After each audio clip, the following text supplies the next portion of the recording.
Hello, karibu katika Chimbo na Dr. Ndimbo, mahali ambapo unapata mawazo mujarabu kama mustakabali wa maisha yako katika kazi, biashara, mahusiano pamoja na masomo yako. Leo nitazungumzia kitu ambacho wengi tumekuwa hatujui kama kinatukosti katika maisha. Wengi hatujui kujua kama ni sumu kabisa ya hicho kitu. Uvivu. Uvivu kuna wakati unaweza ukafikiri ni hali ya kutokufanya kazi kabisa. Lakini uvivu ni hali fulani ambayo inakufanya wewe usitumie muda wako vizuri, usitumie uwezo wako ulionao, usitumie nguvu, usitumie akili katika wakati muafaka. Watu wengi waliofanikiwa sio kwamba wana nguvu, sio kwamba wana akili, sio kwamba wana uwezo mkubwa sana kuliko wewe hapo ulipokaa.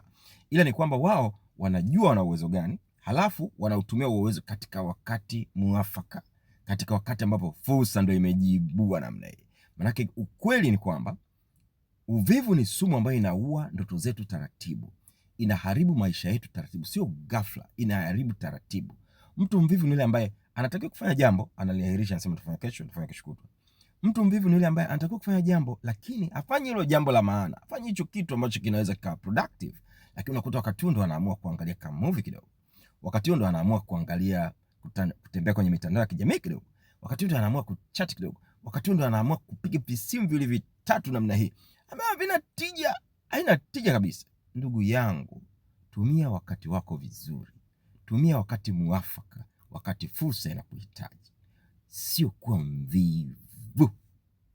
Kipenda ujumbe huu, like, comment, au share na mtu mmoja tu ambaye anahitaji kusikiliza ujumbe huu. Hili ndio Chimbo na Dr. Ndimbo. Tukutane kazini. See you at work.